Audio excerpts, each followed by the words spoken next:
Hello, good morning po. Magluluto nga po pala tayo ngayon ng chicken with Hans pork and beans. Ito yung Hans pork and beans. Ito yung sahog niya, patatas at saka carrots. Ito naman yung manok. Magluluto tayo ngayong araw. Simulan na natin maglagay ng mantika dito sa kaldero. Kunti lang.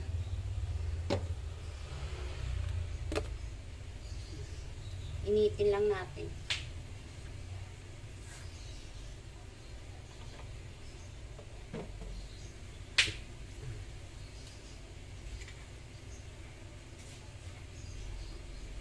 Mainit na po siya. Lalagay na natin yung yung bawang.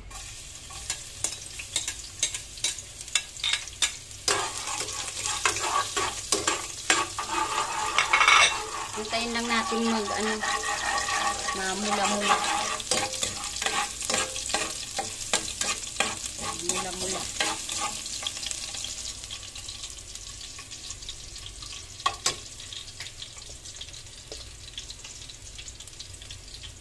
Sunod na rin natin yung sibuyas.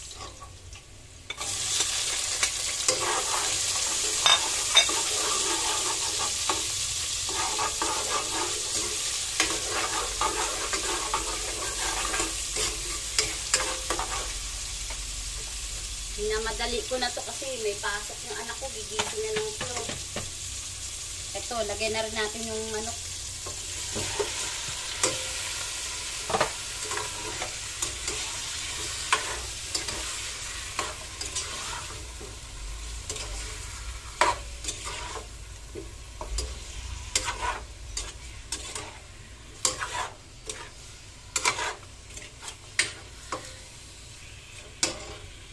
Lagyan na rin natin ng paminta.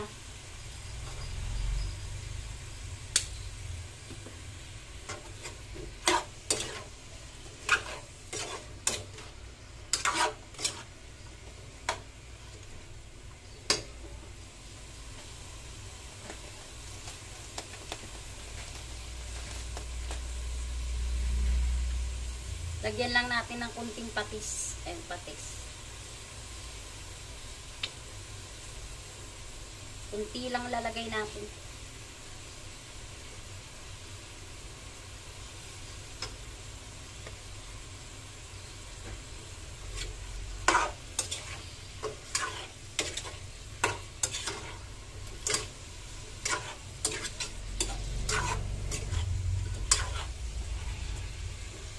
Hintayin natin na medyo mag-pula-pula yung chicken. Ayan.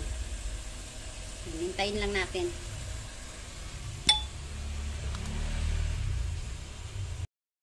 Lagay na natin yung Hans pork and beans dito sa manok.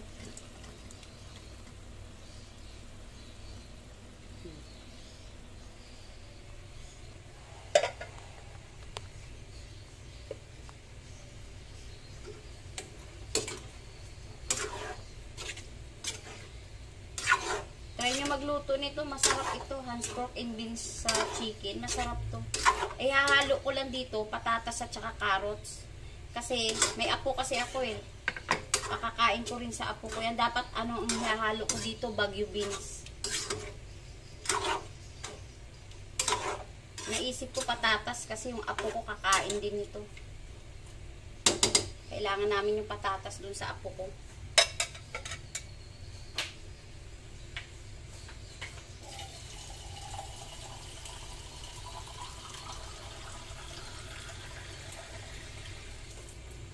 Lagyan natin siya ng sabaw. Masarap yan, may sabaw. Manamis-namis.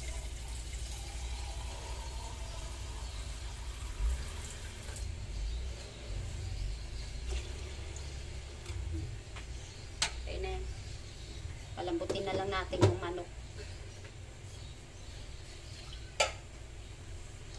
Lagyan ko muna pala ng kunting asin.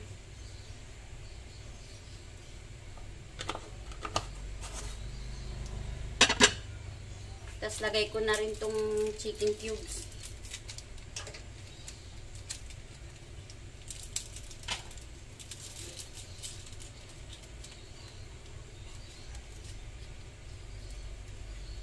Ito, chicken cubes.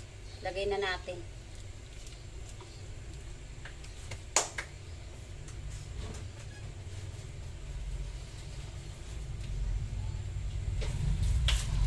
Tapos, lagyan din natin yan ng sugar.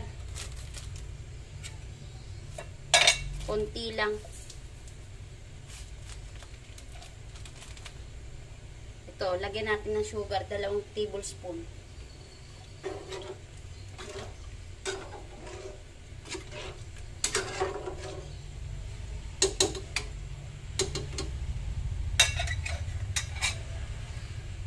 Panubutin lang natin yung manok.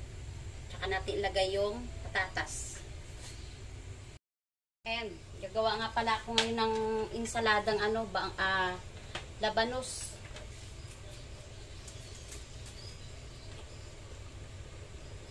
Gusto kasing ulam to, insaladang labanos. Gawa tayo.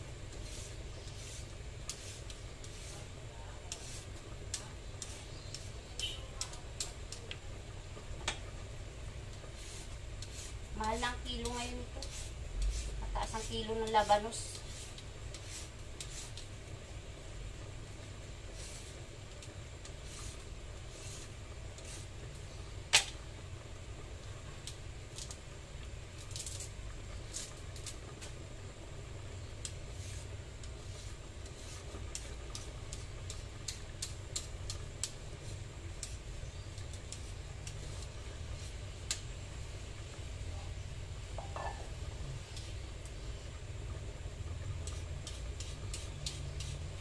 Ganito lang ako magawa nito eh. Hindi ko na inihiwa. Pinipiler ko na lang. Kasi pag iniwa ko, tatagalan pa ako eh. Ito, sa peeler ko lang ginagamit. Peeler lang talaga inihiwa ko dito.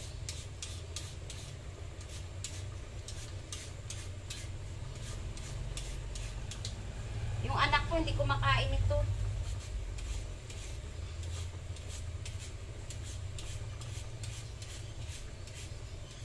Lalo yung manugang ko, ayaw niya ng amoy nito.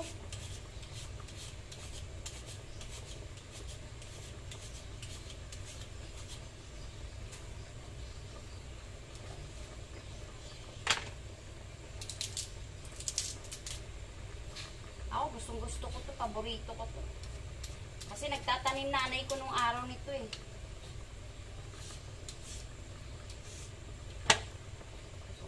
Sa kamay kong peeler, talas.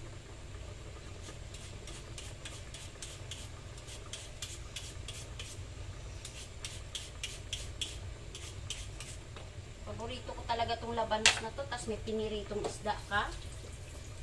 Sarap.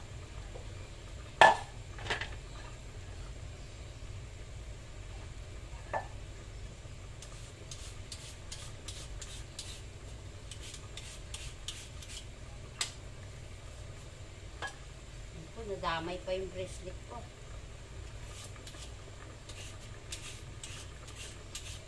Talas din yung peeler.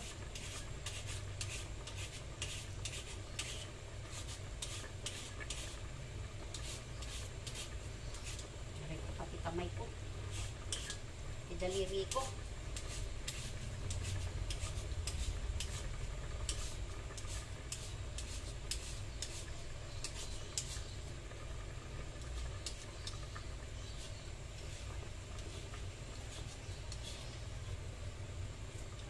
Maganda ito kasi mura. Ayan.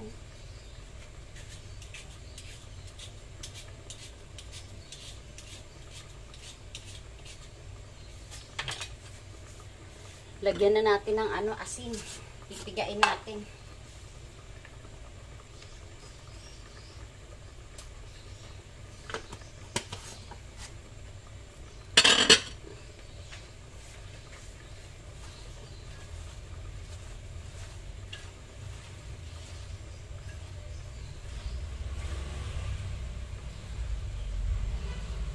Sarap na sarap ako dito. Ewan ko sa kanila, ba't ayaw nila to?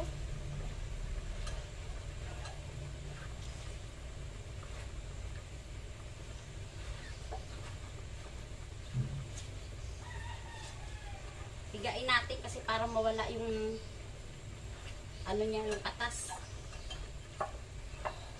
Hindi masyadong mapait.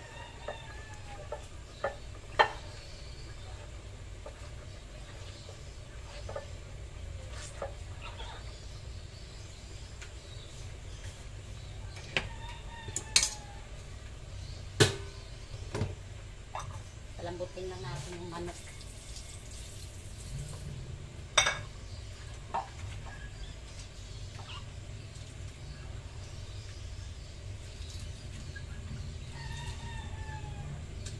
Dalawang piraso, madami din siya.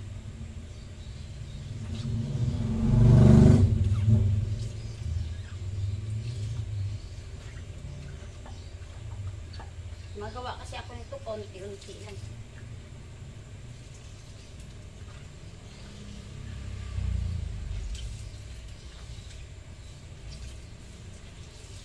Ayan na, pigain na natin. Ayan na.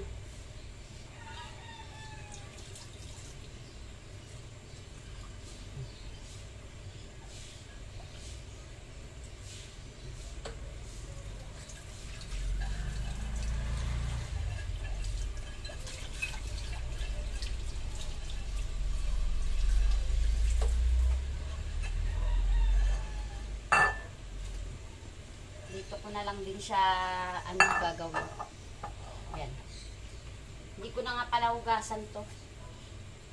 Para yung asin na ipiniga ko dyan pa rin yung lasa ng asin. Huwain na natin yung sibuyas.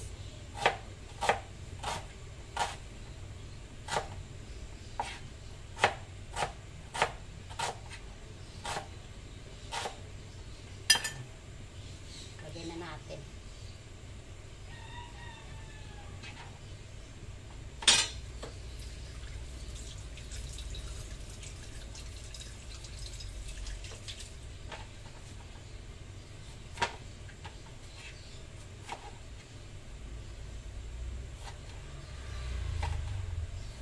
Sibuyas, hiwaan natin ang sibuyas. Maninipis lang. Maninipis na hiwa lang. Ay, sibuyas, kamatis. Sarap kasi may kamatis eh. Ako minsan kinakain ko lang tong kamatis eh. Buo. Minsan kumakain ako ng kamatis. Masarap. Lalo pag yung kamatis na Tagalog. Parang akala mo yung kalabasa ang ano.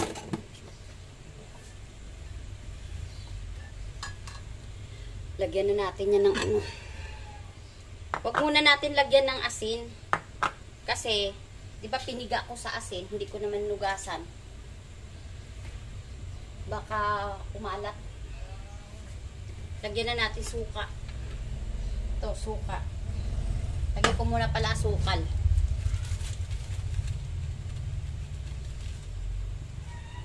Sukal. Tapos lagyan ko ng paminta.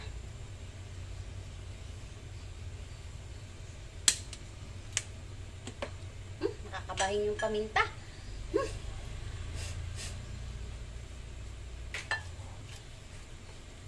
Haluin lang natin. May asukal kasi.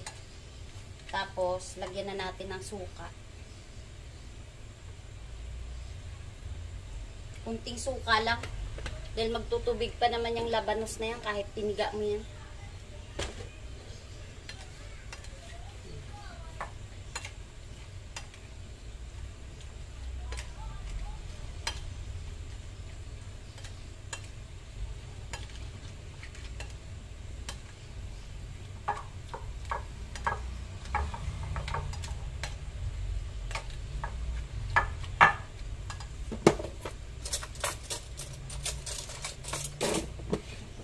Tikman lang natin.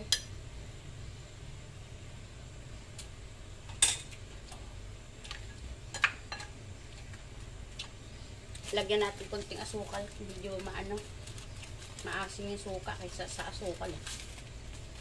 Tapos lagyan na natin ng konting asin. Ito. Tips lang. Ayan. Ito na yan.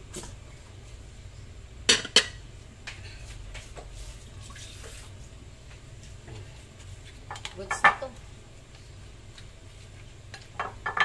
Haluin pa natin kasi naglagay ako ng asin at saka konting asukal. Nagdagdag lang ako.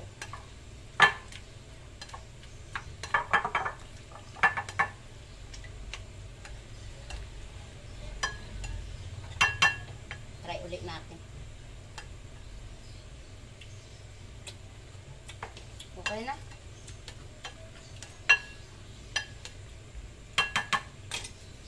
Ito na yung ating insaladang labanos. Yan. Lagay na natin sa lamesa.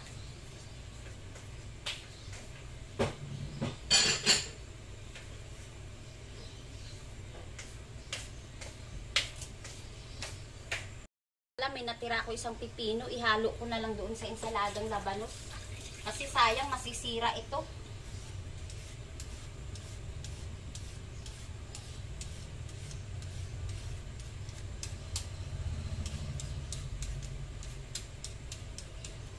Same lang din naman yung timpla nyo.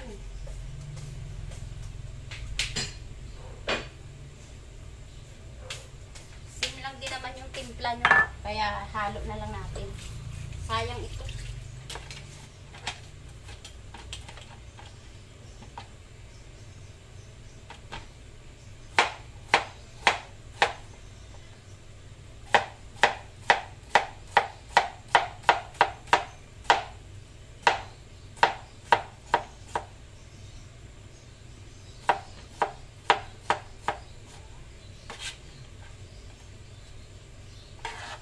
Sayang kasi. Kasi itapon natin yung labanos. Masira lang.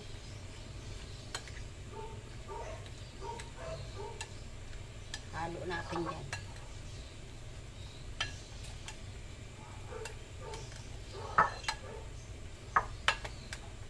Hulog pa isa. Lagay natin. Sayang.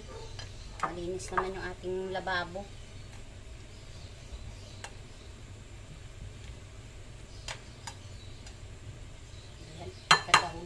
Ayan na. Hinalo na natin yung pipino.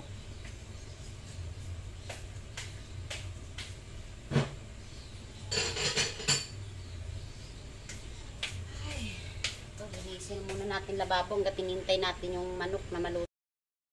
Ito na, tingnan na natin. Paluto na yung ating manok. Ayun na siya.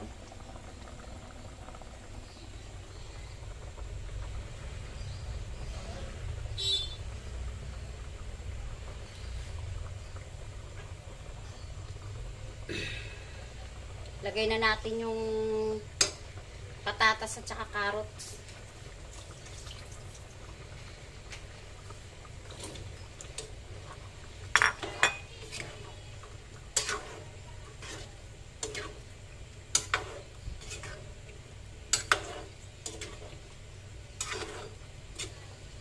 Maya-maya luto na tong ating manok.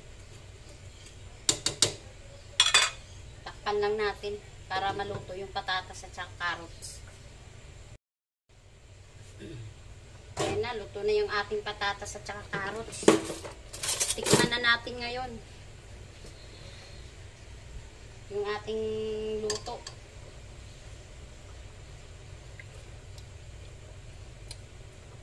Good na. Luto na. Ayan ang ating chicken with pork and beans, patatas, and carrots. Gawin nyo yan. Masarap yan. Paborito ng pamilya ko yan. Ito na yung ating niluto. Ayan. Chicken hands, pork and beans. May patatas and carrots. Tapos ito naman, insaladang labanos at saka yung natira kong pipino nilagay ko na lang dito. Sayang naman kasi. Ayan. It's it. Bye! Plancha tayo ngayon ng damit ng anak ko.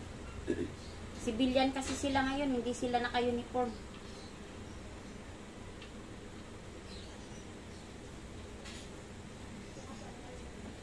Plancha muna tayo.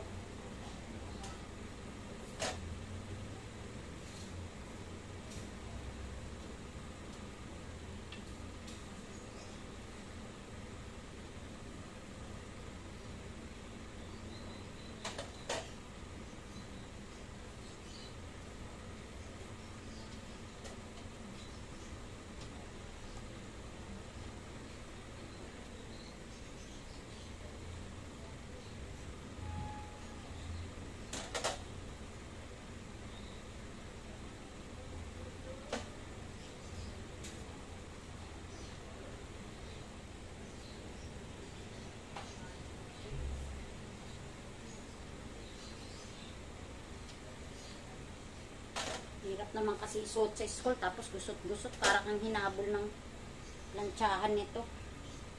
Kaya plantsahin natin para presentable naman yung anak natin. Wala, obligasyon talaga natin eh.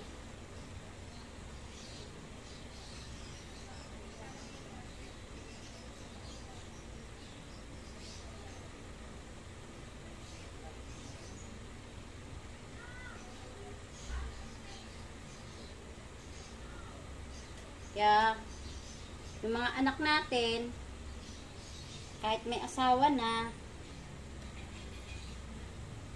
hawak pa rin natin sa liig sila. Kumbaga sa ano, hindi hawak sa liig, kumbaga sa ano, tulungan lang natin kung anong kaya nating maitutulong sa kanila. Katulad niyan, anak ko, nag-aaral, may anak na, di tulungan natin.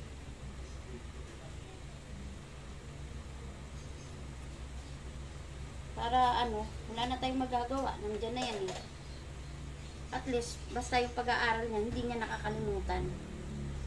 Graduating na rin naman yung anak ko. Ilang ano na lang naman. Graduate na yan ng college. Kaya tulungan natin para makatapos. Kaya kung nagka-problema ang anak, kailangan yung magulang marunong din umintindi sa anak.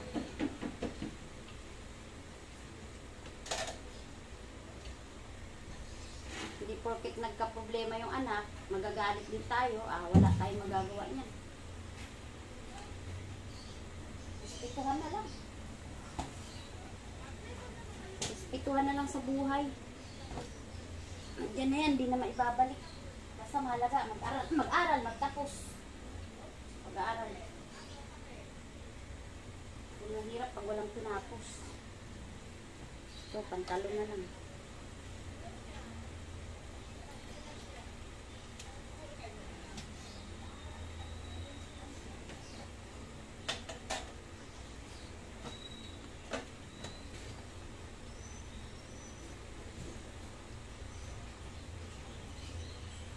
Hindi ako ganun kagaling magplantsa eh. Yung asawa ko yun ang magaling sa mga plantsahan. Ako sa laba lang talaga ako. Wala. Siya yung may hawak ngayon sa apo ko. Tulog pa, mahirap iwan, baka gumulong sa kama. Kaya ako na muna nagtrabaho ngayon. Trabahuhin ko na lahat.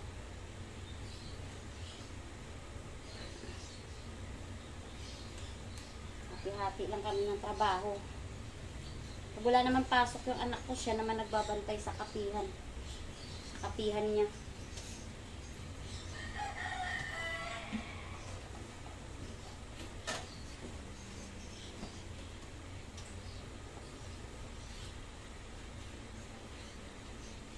Hindi ako kasi ganun ka pulido talaga magplantsa. Ito yung ayaw ko sa lahat talaga. Pero yung paglalaba, ayan. Yan tayo expert.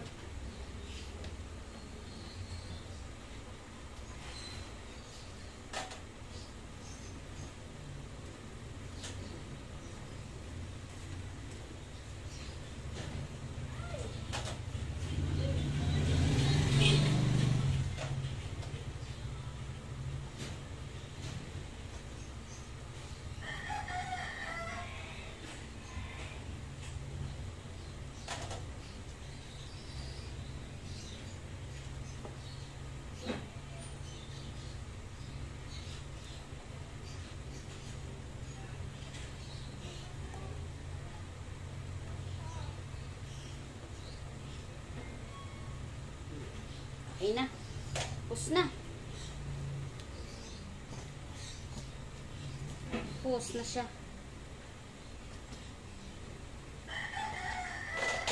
Daanan lang natin to.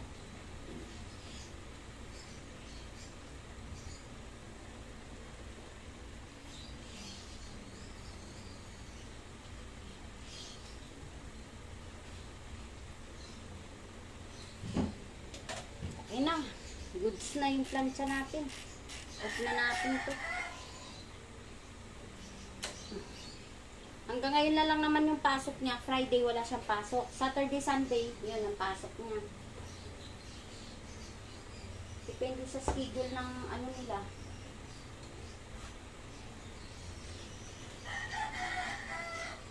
Yan mahirap pag-college.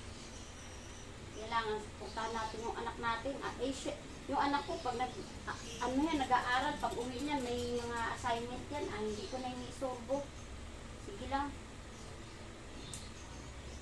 May rini-research agad sila. Kapapasok pa lang. Hindi natin istorbohin kasi nakapag-aral ng maayos. Nakapokus sa pag-aaral. Bali mapagod tayo basta yung anak natin makatapos na sa pag-aaral.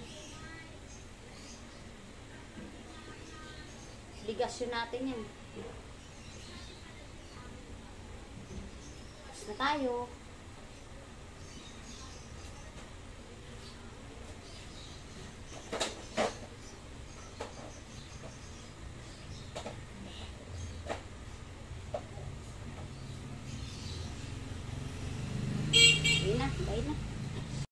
Yan, binilan tayo ng manugang natin ng isang sakong bigas. Yan, konsumo yan. Pang 2 buwan yan. Diba? Ayan. Dito naman ngayon tayo, maglilinis tayo sa kwarto ng anak ko. Magwawalis. Dito muna tayo ngayon. Magwawalis muna tayo. Ang daming mga buhok-buhok. Ayan. Dami buhok-buhok.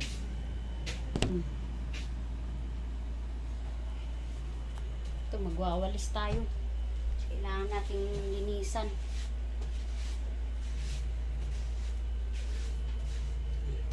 Lapag muna natin dito yung cellphone natin. Yan muna yan. Para nawalis natin ang maayos.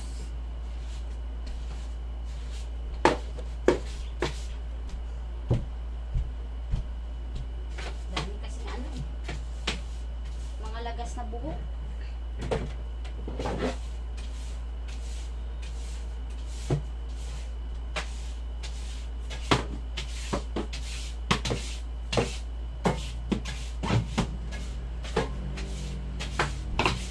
Ginagawa ko na to kasi pag uwi ng anak ko, lilinisin niya pa to. Kawawa naman. Pagod na yung utak niya sa school.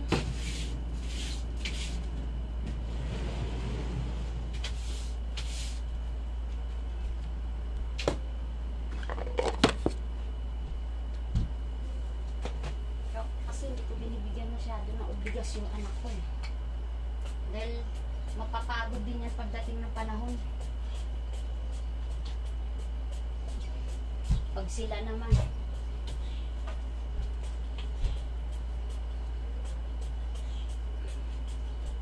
ibisikan ko ng yung kwarto nila para walang amoy, mabango. Minsan Lysol, minsan alcohol. Daming dumi.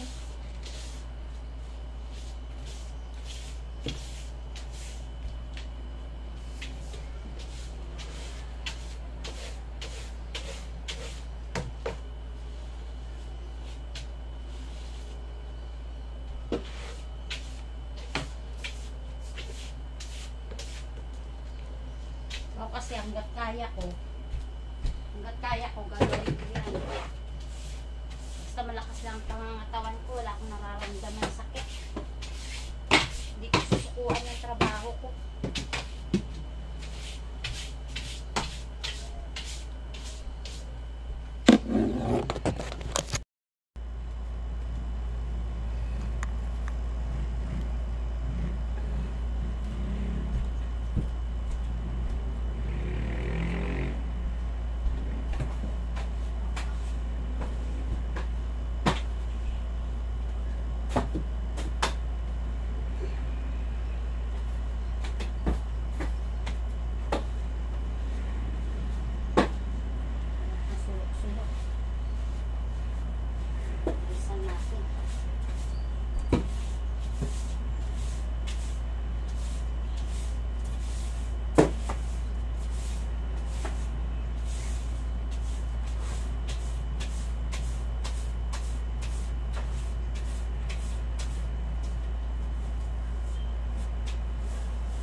Dati kasi itong kwarto na to, ano to? Kwarto ng mga borders ko to. Eh, ayaw pa ng anak ko na... Ay, putik ka. Ayaw pa ng anak ko na humiwalay sa amin. Yun yung nag-asawa. Siyempre, wala na siyang kwarto.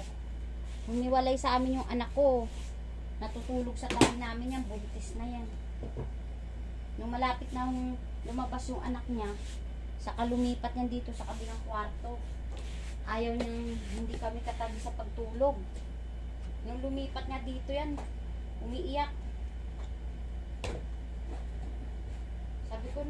Sabi ko sa anak ko, ba't ka umiiyak? Hindi daw siya sanay. Ay, ano habang buhay, katabi ka na matulog. Umiwalay sa amin yan, 20 na. Sa tulugan. Eh, buti ngayon, nasanay na rin, syempre. Kaya namin pinaupahan tong kwarto na to. Malaking kwarto to eh. Kaya namin pinaupahan to kasi walang natutulog. Ito kasi sa front to eh, malapit sa kalsada. Yung sa amin doon, sa may likod. Tahimik. Pag natutulog ka doon, hindi maingay. Dito kasi pagdaan ng mga motor, lalo sa gabi, maingay.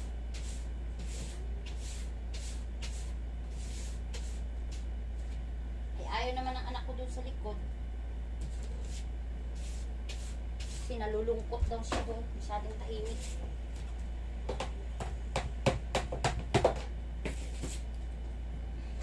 Tapos na. Tapos na natin ng ano. Tapos ko na rin ng linis.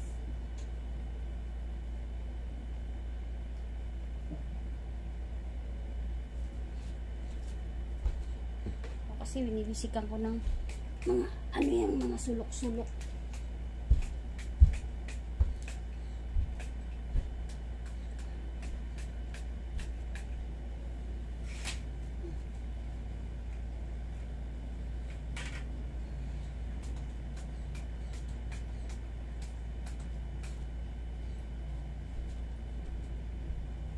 Para maano.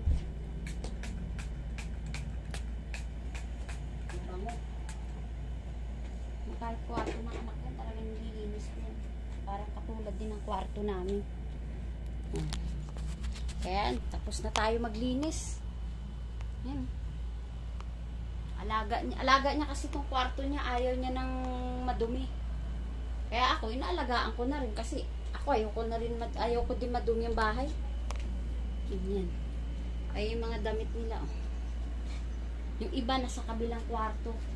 Ginawang bodega yung kwarto namin doon. Nakatambak ang damit. Ang dami. Ayan, mga damit nila. Tambak din yan. Ayan. Kasi yan, mga bag ng anak ko sa taas. Ang dami. Ayan, puro bag. Bag. Bag. Ayan. Diba? Tinutor ko kayo sa kwarto niyang, munting kwarto niya. Ayan, mga pabango nila. Ang dami. Ayan. Pabango nila.